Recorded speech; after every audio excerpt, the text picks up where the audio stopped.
안녕, 피타고라스 선생이야. 오늘도 돈의 흐름을 읽는 공식 하나 알려줄게. 근데 오늘 주제는 좀 무거워. 전쟁 얘기야. 전쟁이 터지면 사람들은 무서워하고 주식시장도 흔들려. 근데 그 흔들림 뒤에 반드시 돈이 몰리는 곳이 생긴다는 거 알고 있어? 나토 30개국 대사들이 한국 방산 기업에 직접 찾아왔어. 유가는 배럴당 98달러를 찍었고 미국 국방 예산은 2219조 원 규모가 제한됐지. 이게 다 연결된 이야기야. 우연이 아니고 구조가 있어. 오늘 그 구조 전부 뜯어볼 거야. K방산 수출이 올해 1분기에만 40억 달러를 찍었어. 전년 대비 22% 폭증이야. 드론, 미사일, 우주까지 다 터지고 있거든. 숫자만 보면 그냥 크구나 싶겠지만 이게 분기 하나의 수치야.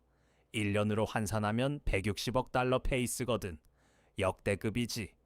더 중요한 건 드론이 30%, 미사일이 25%야. 옛날에 K방산이라고 하면 전차나 자주포 같은 재래식 무기 이미지였잖아. 지금은 완전히 달라진 거야. 이런 흐름 우리 교실에서는 실시간으로 잡아내고 있거든. 유가가 올라가는 그 순간에 바로 알림이 나가는 구조야. 자세한 건 나중에 알려줄게. 일단 오늘 수업 먼저 들어봐. 오늘은 전쟁이 왜 돈이 되는지 그 구조부터 알려줄 거야. 그리고 지금 가장 주목해야 할 방산주 3개도 끝에서 공개할게. 해양방산, 드론과 미사일, 우주와 로봇까지. K방산 전 분야를 오늘 다 다룰 거니까 끝까지 봐. 자, 오늘의 핵심 바로 들어간다.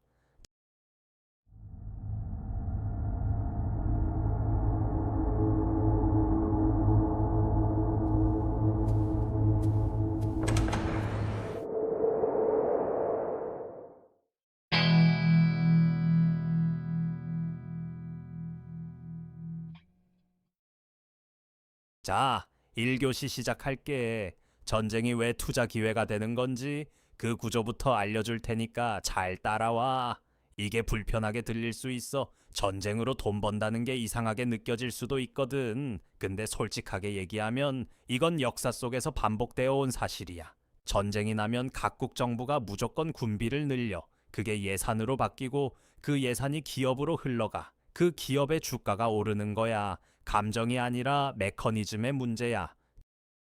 지금 중동에서 큰일이 벌어지고 있어. 미국과 이란이 호르무즈 해협에서 해상 봉쇄를 놓고 정면 충돌 중이야. 40일 넘게 대치 상태가 이어지고 있거든. 이란 해군이 출동하고 미국 항공모함도 배치된 상황이야.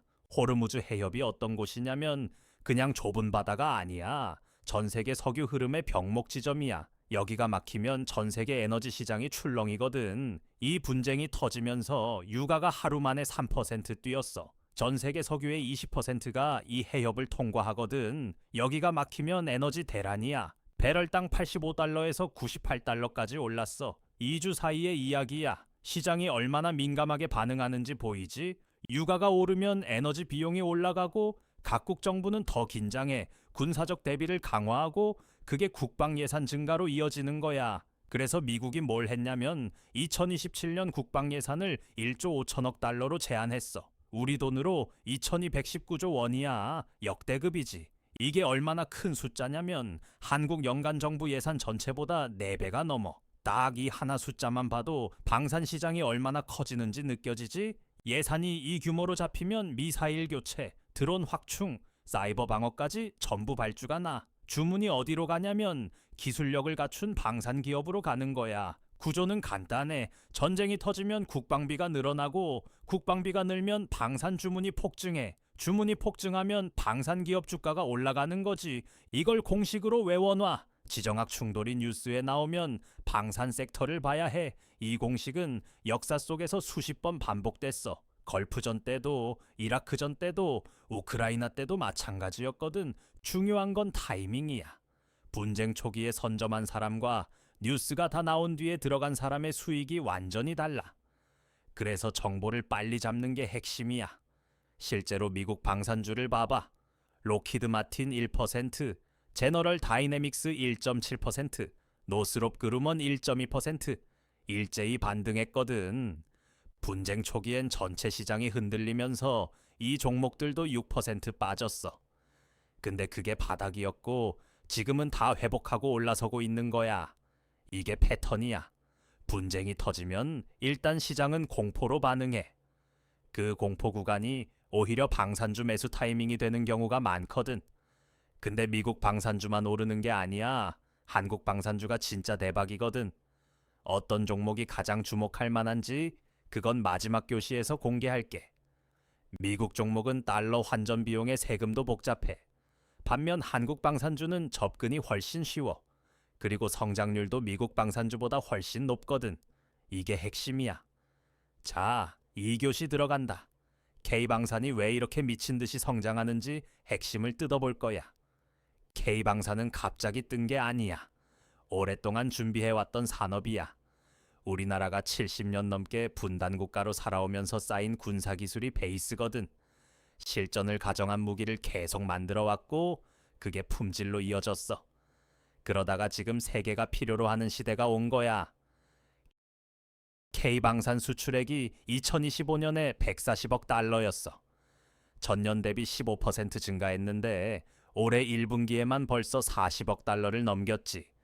폴란드, 호주, 사우디, UAE, 인도까지 방향이 다양해. 특정 국가에만 의존하는 게 아니라 진짜 글로벌 수출이 되고 있는 거야. 이게 중요한 이유가 있어. 수출 다변화가 되면 한 나라에서 계약이 취소돼도 흔들리지 않아. K방산이 그 구조를 갖춰가고 있거든. 4월 15일에 역사적인 일이 있었어. 나토 30개국 대사단이 HD연대 판교 연구센터에 직접 방문한 거야. 외교관이 기업연구소에 30개국이 한꺼번에 찾아오는 게 얼마나 드문 일인지 알아? 이건 단순한 견학이 아니야. 구매 의향이 있다는 신호거든. 나토가 움직인다는 건 동맹 전체의 군비 확충 방향이 K방산으로 향하고 있다는 뜻이야. 이런 이벤트 하나가 수조 원짜리 계약의 시작점이 되는 거야. 미국, 영국, 프랑스, 독일, 캐나다 대사까지 다 왔어. 이게 뭘 뜻하냐면 한국 방산 기술을 나토가 공식적으로 인정하겠다는 신호야. 2022년 워싱턴 선언 이후로 한국과 나토의 협력이 확대되어 왔거든. 이번 방문은 그 흐름이 실제 수출 계약으로 이어지는 단계야. 기술 인정, 공동 개발 논의, 수출 계약 기대. 이 세 단계가 지금 동시에 진행 중이야. 이런 시그널을 놓치면 안 되는 거야. 특히 드론 시장이 미쳤어. 2026년 글로벌 드론 시장이 500억 달러 규모인데 매년 12%씩 성장 중이야. 군사용 드론은 그 중에서도 연 30% 성장이야. 정찰과 공격을 동시에 할 수 있는 통합형 드론이 각국에서 주문이 폭주하고 있거든. 이게 왜 K방산의 호재냐면 한국이 이 드론 공급망에서 핵심 역할을 맡고 있어. 싸면서 품질이 좋고 납기도 빠르거든. 그게 경쟁력이야. 우크라이나 전쟁이 증명했잖아. 미사일 한 발 가격이면 드론 100대를 만들어. 그래서 미국이 소모성 무기 교체 수요를 1조 달러로 보고 있는 거야. 전쟁의 방식이 바뀌었어. 비싼 무기 몇 개보다 싸고 많은 드론이 전장을 바꾸거든. 이걸 목격하면서 전 세계 군대가 드론 도입에 전력 투구하고 있어. 소모성 무기는 계속 써서 없어지는 거야. 그 말은 계속 주문이 들어온다는 뜻이야. 한번 수출 계약을 맺으면 지속적으로 납품이 이어지는 구조야. 거기에 우주까지 더해졌어. 올 초에 누리호 5차 발사가 성공했는데 그 이후로 해외 수출 문의가 5건이나 들어왔거든. 우주 방사는 이제 K방산 수출의 15%를 차지해. 위성 발사체, 군사 위성 운용 기술까지 패키지로 수출되는 거야. 폴란드, 호주, 중동에서 동시에 관심을 보이고 있어. 우주 기술이 방산으로 연결되는 시대가 열린 거야. 로봇 분야도 빼놓을 수 없어. 무인 전투 시스템, 자율주행 군사 차량까지 K방산이 전 분야를 커버하고 있는 거지. AI를 두뇌로 쓰는 무인 전투 차량이 현대로템을 중심으로 개발되고 있어. 병사가 직접 들어가지 않아도 되는 전투 시스템이야. 수요가 폭발적으로 늘고 있거든. 이런 기술은 개발에 시간이 걸리지만 일단 수출이 시작되면 단가가 엄청나게 높아. 고부가가치 수출 품목이 될 가능성이 충분한 거야. 심지어 사이버 보안까지 진출했어. 사이버 KAB라는 회사가 미국 국방부 CMMC 인증을 획득했거든. CMMC 인증이 뭐냐면 미국 국방부 공급망에 참여하려면 반드시 받아야 하는 보안 인증이야. 이걸 한국 기업이 받았다는 건 미국 군사 시스템 안에 들어갈 수 있다는 의미야. 방산이 총과 미사일만의 세계가 아니야. 이제 사이버 보안이 핵심 방어 자산이 됐어. K방산이 그 영역까지 빠르게 확장하고 있는 거야. 정리하면 K방산이 드론, 로봇, 우주, 사이버 보안까지 전방위로 뻗고 있어. 나토 협력의 미국 국방비 확대까지 여기에 돈이 몰릴 수밖에 없는 구조야. 이게 한두 가지 호재가 겹친 게 아니야. 구조적으로 돈이 흘러오는 방향이 만들어진 거야. 지금 K방산은 한 섹터 전체가 상승 사이클에 진입한 거라고 봐야 해. 자, 마지막 교시야. 아까 말한 그 종목들 지금부터 알려줄게. 세 개를 고른 기준이 있어. 수출 모멘텀, 거래량 급증, 기관 목표가 상향, 이 세 가지야. 이 세 개가 동시에 터지는 종목만 추렸거든. 단순히 방산이니까 고른 게 아니야. 숫자가 증명하는 종목들이야. 차례로 뜯어볼게. 첫 번째, HD 현대야. 나토 30개국 대사단이 직접 방문해서 해양 방산 기술을 점검했지. 4월 누적 수익률이 12%야. 한 달 만에 12%면 대단한 거야. 거래량도 평균 대비 45% 급증했어. 기관이 들어오고 있다는 신호야. PER이 12.5배야. 방산주치고 아직 저평가 구간이야. 지금 시점에서 기관들이 선점하고 있는 거거든. 키움증권이 목표가를 32만 원으로 올렸어. 해양방산 매출이 20% 이상 증가할 거라는 전망이야. 거래량도 평균 대비 45% 폭증했거든. HD현대 판교 글로벌 연구개발센터가 나토 협력의 핵심 거점이 됐어. 여기서 공동개발이 진행되면 매출이 단순 수출을 넘어서는 구조로 바뀌는 거야. 목표가 32만 원과 현재 주가 차이가 12% 이상 남아있어. 기관이 사는 이유가 있는 거야. 두 번째, LIG 넥스원이야. 미이란 대치 국면에서 드론과 미사일 수요가 폭증했거든. 4월 한 달 누적으로 18% 올랐어. 거래량은 62% 폭증이야. 시가총액 4조 원대라서 대형주보다 탄력이 더 크게 붙는 구조야. 정밀 미사일, 정찰 드론, 공격 드론까지 전 라인업을 갖추고 있어. 지금 전장에서 가장 수요가 높은 카테고리를 다 커버하고 있는 거야. 수출 계약 장호가 10조 원이야. 폴란드, 호주까지 물량이 쏟아지고 있어. NH투자증권이 목표가를 22만 원으로 잡았는데 지정학 프리미엄 15%를 반영한 거지. 계약 장호 10조 원이 뭘 의미하냐면 이미 팔릴 물건이 확정되어 있다는 거야. 실적이 나오는 건 시간 문제인 거야. 폴란드 K2 전차 연계 납품, 호주 미사일 계약, 중동 드론 수출까지 동시에 진행 중이야. 이런 구조를 가진 방산 기업이 흔하지 않아. 세 번째, 한화에어로스페이스야. 누리호 5차 발사 성공 이후에 우주 수출 문의가 쏟아지고 있어. 드론 사업도 호조고 유가 상승 수혜까지 받고 있어. 세 개의 성장 엔진이 동시에 돌아가고 있는 기업이야. 시가총액 9조 8천억 원인데 4월 한 달 동안 22%나 올랐어. 이 크기의 기업이 한 달에 22% 오른다는 게 얼마나 강한 모멘텀인지 느껴지지? 4월 한 달 동안 주가가 22% 올랐어. 거래량이 평균 대비 78% 폭증했거든. NH증권 목표가가 45만 원이야. 1분기 실적도 호조야. 주당 순이익이 22,000원인데 이게 성장하고 있는 추세야.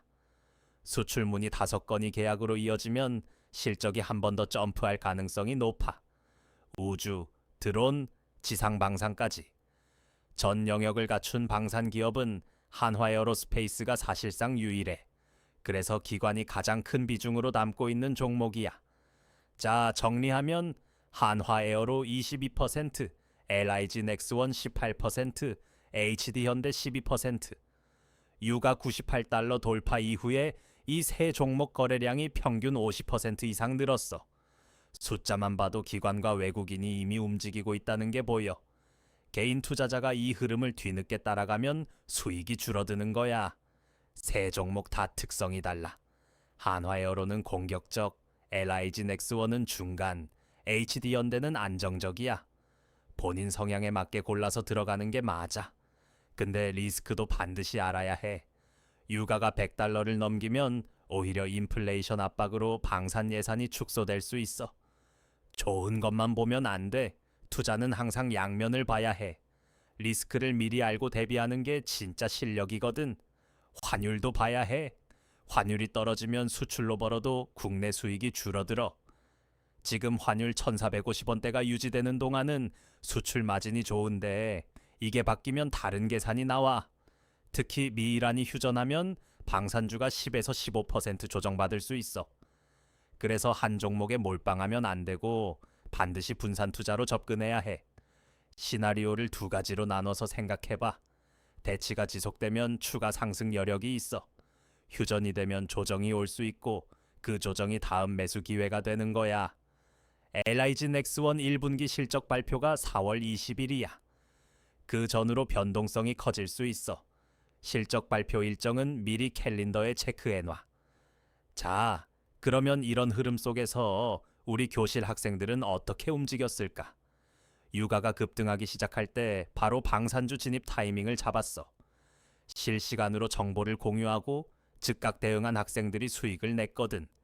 우연이 아니야. 정보를 먼저 잡고 바로 움직인 결과야. 혼자 공부해서 이 모든 걸 따라가기는 사실 쉽지 않아. 지정학, 유가, 환율, 기업 실적까지 동시에 봐야 하거든. 우리 교실에서는 이 모든 걸 매일 정리해서 올려줘. 정보가 들어오는 속도가 다르면 수익도 달라지거든. 시장은 하루 사이에도 완전히 뒤집혀. 영상을 보는 지금 이 순간에도 시장은 쉬지 않고 움직이고 있거든.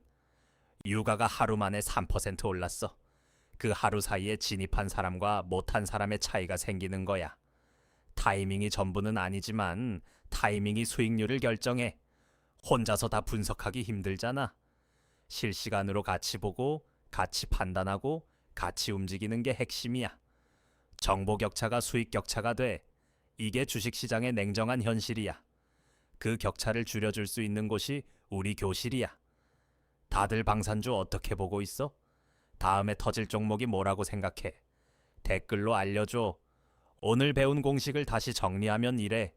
지정학 충돌이 뉴스에 나오면 방산 섹터를 봐. 거래량이 튀는 종목을 봐.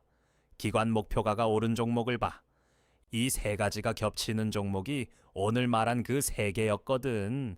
이 공식 앞으로도 계속 써먹을 수 있어. 패턴이 반복되니까. 실시간으로 시장 분석 받고 싶으면 우리 교실에 들어와. 선착순이고 무료니까 부담 갖지 마.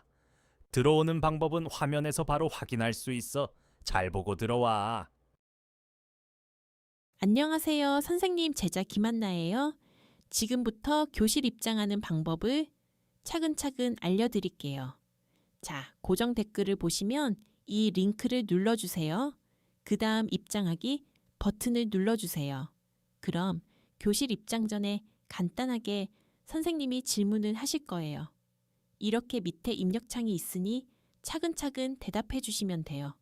이제 마지막 질문까지 끝났다면 여기 체크 버튼 눌러주시고 제출을 누르시게 되면 신청이 완료됐네요. 간단하고 쉽죠? 교실이 정원이 정해져 있어서 신청하신 순서대로 입장을 도와드리는 연락을 순차적으로 드리고 있으니 연락 놓치지 마세요. 감사합니다.